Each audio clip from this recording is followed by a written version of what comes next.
ryawe ni ryiza, izina ryawe ni ryiza, ibyo ukora ni byiza, Yesu we, izina ryawe ni ryiza. Haleluya, haleluya, Imana ishimwe. Dushimiye Imana izinze ijoro ikazingura amanywa, dushimiye Imana itaburi kubigenza, dushimiye Imana intwari mu ntambara, dushimiye Imana izinze ijoro ikazingura amanywa, dushimiye Imana yongeye kubikora, dushimiye Imana itwitaho, dushimiye Imana idukunda, dushimiye Imana itugejeje kuri uyu munsi. Imana ishimwe. Iki gitondo mwene data, wowe turi kumwe mu mwanya wa nebature, turi mu bihe byo gusenga, hereza Imana icyubahiro, ushima Imana ko hari icyo yakoze ku buzima bwawe, hari icyo yongeye gukora.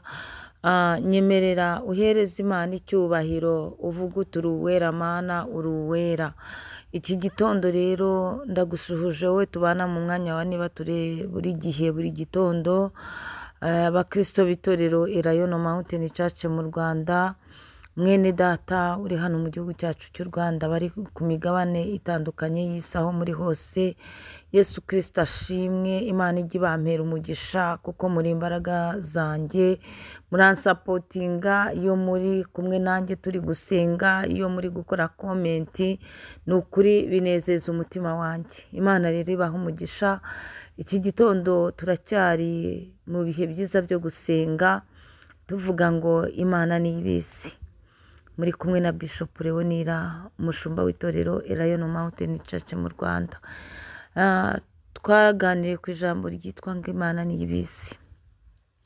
Imana ni ibizi, Imana niyo ifata umwanzuro ku buzima bwawe, Imana niyo ibizi, niyo inyuranya amaboko y'ibitavuga Imana ku buzima bwawe.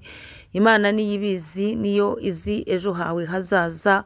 Imana niyo ibizi, baragusobanya ikagusobanura. Imana niyo ibizi, bagucira ibico, Imana ikakurengera, bacukura ibyo bikabisiba.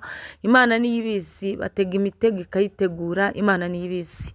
Imana niyo ibizi, niyo ibizi neza ko ukwiye kugirirwa neza, kuko abana b'abantu bo baba babona wahama mu marira no gusuhuza umutima. Imana niyo ibizi, niyo iburizamo ibyo abanyeshyari bakwifuriza. Imana niyo ibizi. Ariko tukivuga ngo Imana niyo ibizi, natwe hari icyo tuzi, hari icyo ijambo ry'Imana ridusaba, hari icyo tugomba kumenya, nuko hari ibyo Imana yanga. Kuko iyo tuvuga ngo Imana niyo ibizi, tuba turi kwiragiza Imana, tuba tubwira Imana ngo Mana ni wowe uzi ejo hacu hazaza. Ariko Imana nayo hari ibyo tubwira ngo ni byiza ko mumenya ibi, ni byiza ko mureka ibi, ni byiza ko mwitwara mutya, ni byiza yuko utandukana n'ingeso zo mu isi y'umwijima. Imana ni ibizi. Ariko nawe hari ibyo uzi, hari ibyo uzi Imana yanga, hari ibyo uzi bidakwiye ko ukora uri umukristo, hari ibyo uzi yewe wakwiye kuba uziririza mu mibereho yawe. Nyemerera rero dusome ijambo ry'Imana, urwandiko Pawulo yandikiye itorero ry'Abefeso ibice 5 umurongo wa 5. Dusome mu izina rya Yesu Kristo. Ahanditse ngo iki? Ngo kuko ibi mubizi Imana nishimwe, ngo kuko ibi mubizi neza yuko ari nta musambanyi cyangwa ukora ibyonona cyangwa urarikira ari we usenga ibigirwamana ufite ibyo azaragwa mu bwami bwa Kristo n'Imana. Imana itugirira neza. Ijambo ry'Imana rirakubwiye neza yuko nawe hari ibyo uzi, hari ibyo uzi neza, hari ibyo uzi neza yuko Imana yanga, hari ibyo uzi neza yuko Imana itishimira. Niyo mpamvu Imana ikubwiye muri iki gitondo, irakubwiye ngo nawe hari ibyo uzi neza yuko nta musambanyi cyangwa ukora ibyonona cyangwa urarikira umunyerari, umuntu urarikira ibibi, urarikira ubusambanyi, umuntu urarikira yuko mwene se yabaho nabi. Ngo ibyo urabizi neza yuko ari nta musambanyi cyangwa se usenga ibishushanyo cyangwa umunyerari, ayiwe Imana ishimwe, cyangwa ukora ibyonona ni ibyo ushobora gukora ukiyangiriza wowe ubwawe. Tuvuga nk'iyo unyweye ibiyobyabwenge, unyweye iryo tabi, icyangwa mbere birakonona nawe ubwawe.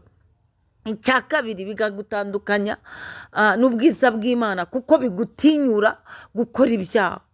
Ngo rero ngo ibyo urabizi neza, ko ukora ubusambanyi ibyo byonona, usenga ibigirwamana, yuko uwo nguwo atazaragwa ubwami bw'Imana, ubwami bwa Kristo n'Imana. Ibyo urabizi neza. Urabizi ko nta mugabane w'abasambanyi uri mu ijuru. Urabizi ko nta mugabane w'abicanyi mu ijuru. Urabizi ko nta mugabane w'abanywa ibiyobyabwenge bikabonona bikabatinyura gukora ibyaha. Urabizi ko nta mugabane wabo uri mu ijuru. Ibyo nawe urabizi neza, nubwo wirengagiza, ariko ibyo urabizi neza. Ijambo ry'Imana rero riratubwiye ngo hari ibyo natwe tuzi neza. Ibyo turabizi ko nta mugabane rwose, nta mugabane,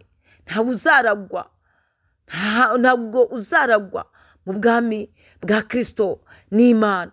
Ntabwo uzaragwa, ntabwo rwose ufite umurageyo. Wowe wamusambanyi wanze kubireka, wowe wa muntu we unywa ibyonona ibyo biyobyabwenge, wowe usenga ibigirwamana, ntabwo rwose ufite umurage mu bwami bwo mu ijuru. Imana itugirire neza. Rero Imana niyo ibizi. Imana ibizi rero igusange, iguha agakiza. Mwuka Wera agira ibyo akwemeza, kandi imbaraga z'Imana zikurabashije kureka icyaha n'igisa nacyo. Imana ibaha umugisha. Shalom shalom. Ndabakunda cyane. Mumenye neza yuko nta murage w'abasambanyi mu bwami bw'Imana, mu bwami bwa Kristo n'Imana. Nta murage w'abasambanyi, nta murage w'ababeshya, nta murage w'abanywa abafata ibiyobyabwenge byonona ubugingo bikonona n'umubiri. Nta murage rwose, nta murage w'abasenga ibishushanyo, nta murage w'abakeza abami babiri, abajya mu bapfumu, abaraguza. Nta murage. Ijambo ry'Imana riratubwiye neza ngo ibyo murabizi neza. Nawe urabizi neza, nubwo ujya ubikora, ariko urabizi neza. Imana idusange. Shalom shalom shalom. Muhaye muronke. Imana ibagire neza. Imana ibaneze. Izina ryawe ni ryiza.